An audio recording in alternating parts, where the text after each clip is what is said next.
کوئی شکر کی پٹی بھی باندھ نہیں تھا. حضرت ایوب 18 سال بیمار رہے. زوجہ کہنے لگی دعا کر لو, تو آپ فرمانے لگے بی بی سے کہ صحت کتنی دیر رہی؟ اس نے کہا 60 سال. تو آپ فرمانے لگے ذرا بیماری کو بھی 60 سال گزر لینے دو, پھر دعا بھی کر لیں گے. یہ دعا کی, اللہ یہ لفظ کہے, اللہ نے صحت دے دی, تندرستی آ گئی. ایک دن گھر میں بیٹھے بیٹھے زوجہ کہنے لگی کہ ایوب یہ بتاؤ دکھ اچھے کہ سکھ؟ آپ فرمانے لگے سارے دن ہی اللہ کے ہیں, پر دکھ بڑے اچھے تھے. مجھ سے پوچھو تو دکھ بڑے اچھے تھے. کہا کس طرح؟ تو حضرت ایوب فرمانے لگے جب میں بیمار تھا تو 24 گھنٹے میں ایک دفعہ میرا رب میرا حال پوچھا کرتا تھا. ایک دفعہ میرا اللہ پوچھتا تھا ایوب تیرا حال کیا ہے؟ فرماتے ہیں 12 گھنٹے تو لذت ہی رہتی تھی کہ میرے رب نے میرا حال پوچھ لیا, اور اگلے 12 گھنٹے میں انتظار کرتا تھا مالک حال دوبارہ کب پوچھے گا. فرمانے لگے اب صحت تو ہو گئی ہے, پر اب میرا رب میرا حال تو نہیں نہ پوچھتا. بھائی مشکلات جو ہوتی ہیں وہ تو تجھے سجا دیتی ہیں, سوار دیتی ہیں. تجھے یاد آتا ہے کوئی اپنا, جب تجھے درد ہوتی ہے نا, تکلیف ہوتی ہے, پھر تیرا دل کرتا ہے کوئی کندھا ملے جہاں میں سر رکھ کے رہوں. پھر اسی لیے تو کسی درویش سے کسی نے پوچھا تھا اپنا کون ہوتا ہے؟ تو کہا جو تجھے دکھ کے وقت یاد آئے وہ تیرا اپنا ہے. جو تجھے عین آزمائش کے وقت یاد آئے اور تجھے اس کا نمبر فوراً تیرے موبائل پہ چلنے لگے, وہ تیرا اپنا سجن ہے جس کو تو دکھ کے وقت یاد کرے. تو بھائی مشکلات کے بعد جو اللہ آسانی دیتا ہے. حضرت ابراہیم کو آگ میں بھی پھینکا گیا, حضرت ابراہیم علیہ السلام کو ستایا بھی گیا, نکالا بھی گیا, لیکن جب ان مشکلات سے گزرے تو میرا رب فرماتا ہے وَإِذِ ابْتَلَىٰ إِبْرَاهِيمَ رَبُّهُ بِكَلِمَاتٍ فَأَتَمَّهُنَّ قَالَ إِنِّي جَاعِلُكَ لِلنَّاسِ إِمَامًا. کہا جب ابراہیم پورے اترے تو پھر ہم نے انہیں امام بنا دیا. یا اللہ کس طرح کی امامت دی؟ فرمایا میں نے اتنی اعلیٰ شان عطا کی ہے کہ اپنے لاڈلے رسول کو جناب ابراہیم کی نسل میں پیدا فرما دیا ہے. میں نے مصطفیٰ کو ان کی نسل میں پیدا کر دیا, قیامت تک کے لیے ان کا وقار بڑھا دیا. اللہم صلی علی محمد وعلی آل محمد کما صلیت علی ابراہیم وعلی آل ابراہیم.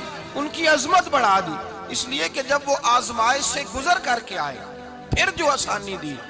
میرے نبی پاک صلی اللہ علیہ وسلم نے دین ابراہیمی کی بہت ساری چیزوں کو رکھا, کہا میں ملت ابراہیمی پہ ہوں.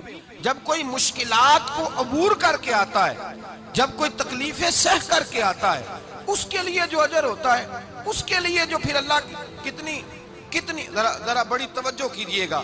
لوگ سمجھتے ہیں فلاں آدمی مشکل میں ہے تو شاید مشکل میں ہی رہے گا, فلاں آزمائش میں ہے تو شاید میرا اللہ فرماتا ہے ایک مشکل دے کے میں 2 آسانیاں بھی دوں گا. تم مشکل دیکھ رہے ہو, مشکل نہ دیکھو, وہ جو اس کو بعد میں آسانی آنے والی ہے, اور ڈبل جو میں اس پر نعمت کرنے والا ہوں اس کو دیکھو. حضرت یوسف کو بھائیوں نے کنویں میں ڈال دیا تھا, اور جب کنویں سے نکلے تو مصر کے بازاروں میں بکے, اور پھر زلیخا نے الزام لگایا تو حالات بگڑ گئے. حضرت یوسف کو جیل جانا پڑا. کتنی کٹھن زندگی تھی, لیکن میرے مالک کو کچھ اور ہی منظور تھا. کنویں میں گرنے والے, بازار میں بکنے والے, جیل میں جانے والے, الزام لینے والے جناب یوسف کو رب کریم نے اسی مصر کا بادشاہ بنا دیا. اللہ پاک نے اسی مصر کا حکمران بنا دیا. یاری تیری سونا پر ازمیشاں تیریاں اگ, اے سونا پرکھیا جاوندائی پہلو نال اگاں دے لگ. اس کے لیے تھوڑا سا جتن کرنا پڑتا, تھوڑے کٹھن حالات سے گزرنا پڑتا, تھوڑی آزمائشوں کا روپ دیکھنا پڑتا. ہم چاہتے ہیں کہ ہمیں چھیڑے کوئی نہ کوئی تکلیف نہ آئے, کوئی آزمائش. یہ ہو نہیں سکتا میرے بھائی, نامی کوئی بغیر مشقت نہیں ہوا. 100 بار جب عقیق کٹا تب جا کر نگی ہوا. ہم چاہتے ہیں کہ ہمیں کچھ بھی دقت نہ آئے, مشکلات نہ آئے, اور مشکلات تو انسان کو سنوارتی ہیں بھائی, وہ تو نکھارتی ہیں. کبھی پوچھا کرو جا کر کے کسی گندم کے دانے سے کہ تو کہاں سے ہو کے آیا ہے, کہاں سے نکل کے آیا ہے, تو وہ بتلائے گا کہ بڑے مشکل مراحل سے گزرا ہوں, اور پھر اللہ نے مجھے طاقت دی ہے کہ میں انسان کے وجود کا حصہ بناؤں. تو بھائی کٹھن مراحل, آزمائشیں, تکلیفیں, یہ انسان کو بڑا انسان بنا دیتی. یہ اس کے لیے ترقیوں کا پیش خیمہ ہوتی. ہمارے جوان پریشان ہو جاتے ہیں, عورتیں خاص کر کے اس بات پہ توجہ کریں, وہ بڑی جلدی غم لے جاتی ہیں. وہ کہتی ہیں جانے میرا کچھ ہوگا ہی نہیں, جانے میرا کچھ ہو ہی نہیں سکتا. میرے بھائی درجنوں اور بیسیوں لوگ ایسے ہیں جن کی اولادیں نہیں تھی, لیکن نام ان کا ان سے بھی زیادہ ہے جو بڑے بڑے صاحب اولاد. حضرت خواجہ معین الدین اجمیری کو جانتے ہیں آپ لوگ؟ نہیں، جو جانتے ہیں وہ بولیں جانتے ہیں جی؟ لو جی، کافی سارے جانتے ہیں، تھوڑے جی رہ گئے نا۔ جانتے ہیں نا خواجہ صاحب کو؟ ان کے کسی بیٹے کو جانتے ہوں؟ نہیں جانتے، نہیں جانتے، نہیں جانتے آپ ان کے بیٹے کو۔ حضرت خواجہ معین الدین اجمیری رحمت اللہ تعالیٰ علیہ کے بیٹے کو نہیں جانتے، لیکن ویسے آپ ہندوستان میں کسی آدمی کو چھیڑ کے دیکھیں، وہ کہے گا میں خواجہ صاحب کا روحانی بیٹا ہوں، میں اولاد۔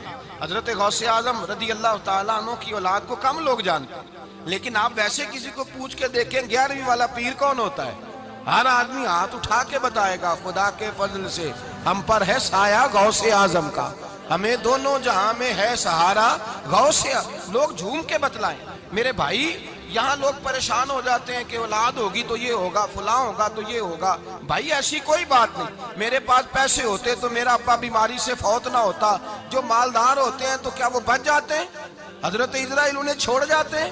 او خدا کے بندے تو کیسی بات کر رہا ہے؟ یاد رکھ، یہ جو آزمائشیں ہوتی ہیں، یہ جو تکلیفیں ہوتی ہیں، یہ جو تھوڑے سے مشکل حالات ہوتے ہیں۔ حضرت یونس علیہ السلام کی دوستی ہوگی حضرت جبریل امین سے، تو جناب جبریل ملنے آئے۔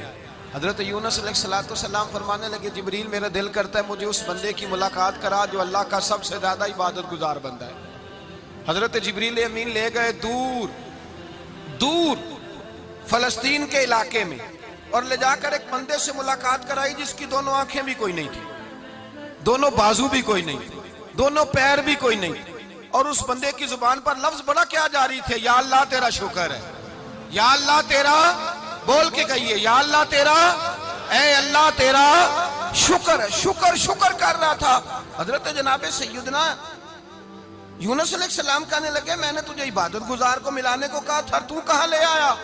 حضرت جبریل کہنے لگے یا یونس، یہ ہر چیز جانے کے باوجود اپنے رب کی رضا پہ راضی ہے۔ اس وقت دنیا میں نبیوں کے بعد جس سے اللہ سب سے زیادہ پیار کر رہا ہے وہ یہی بندہ ہے، یہ اپنے رب کی رضا پہ راضی ہے۔ اے تن میرا کنگی ہووے تے میں زلف سجن دی واواں، تے پوش میرے دی جتی بن جائے تے میں یار دی قدمی آواں، مارو مارو مینو مار مکاؤ کوئی عذر نہ پیش لے آواں، تے جے سونا ہی میرے دکھ وچ راضی، جے سونا ہی میرے دکھ وچ راضی، جے سونا ہی میرے دکھ وچ راضی، تے میں سکھ نو چلے ڈاواں۔ مالک ہی جب اس حال میں راضی ہے تو بس ٹھیک ہو گیا، ٹھیک ہو گیا۔ وصل اچھا ہے نہ فراق اچھا ہے، بس جس حال میں محبوب رکھے وہی حال اچھا ہے۔ بس جس حال میں انہوں نے رکھا بات ٹھیک ہو گئی۔ اس میں اب انسان شکوہ کرتے پھرے کہ یہ کس طرح ہے وہ کس طرح، اپنے آپ کو مطمئن رکھا ہے۔ مشکل کے بعد جو آسانی حضرت لقمان حکیم، ان کے نام پر قرآن مجید کی پوری سورت ہے۔ حضرت لقمان حکیم علیہ رحمہ آپ اپنے بیٹے کو نصیحت کر رہے تھے، کہنے لگے بیٹا کو مشکل آئے تو گھبرانا نہیں، کوئی مشکل آئے تو کرے بیٹوں کو سمجھ آ جائے کہ مشکل آئے تو، سمجھ آ رہی ہے بات کی، مشکل آئے تو۔ اور کیا خوبصورت جملے، بیٹے کو بٹھا کے کہتے ہیں بیٹا چھوٹی مشکل آئے گی تو اللہ بڑی مشکلات آسان کر دے گا، سمجھو چھوٹی مشکلات آئیں تو اللہ نے بڑی مشکلیں اس نے آسان کر دی۔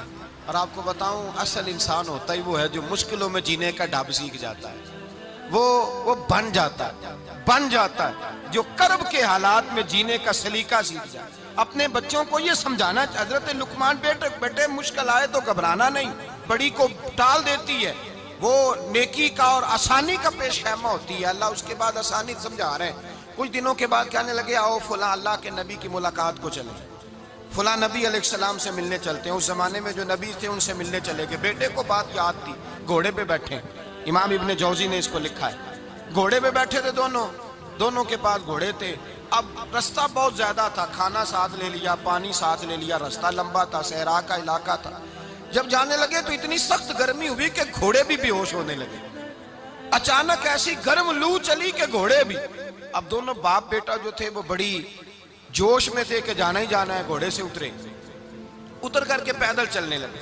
اب پیدل چلتے چلتے ذرا آگے گئے تو گرمی میں جتنا بندہ پیدل چلتا ہے اتنا پیاس بھی زیادہ لگتی ہے، تو پانی پیتے رہے، کھانا کھاتے رہے، کھانا پانی بھی ختم ہو گیا۔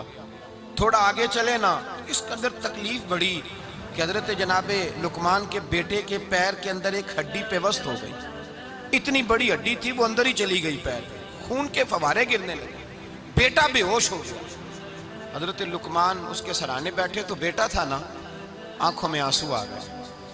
بیٹے نے آنکھ کھولی تو کہنے لگا ابا جی آپ تو صبر کرنے والے ہیں، آپ رو رہے ہیں؟ فرمایا بیٹے میں کیا کروں، میرے سینے میں جو دل ہے وہ ایک باپ کا دل ہے، تو باپ جو ہوا تیرا، تیری دکھ پر رونا آیا۔ بڑی مشکل سے دانت کے ساتھ ہڈی نکالی، ہڈی نکلی تو خون بھی چلا۔ صاحب زیادہ کہنے لگا حضور آپ نے تو کہا تھا ہر مشکل کے بعد آسانی ہوتی ہے، اور چھوٹی مشکل دیکھ کے اللہ بڑی سے بچا لیتا ہے، تو ہم تو اچھے کام چلے تھے، مشکل پہ مشکل، مشکل پہ مشکل، یہ کیا ہے؟ حضرت لقمان کہنے لگے بیٹا نہ تو رب کی حکمتوں کو جانتا ہے، نہ پوری طرح میں جانتا ہوں، لیکن جو میں نے کہا تھا وہ بات سچی ہے۔ فَإِنَّ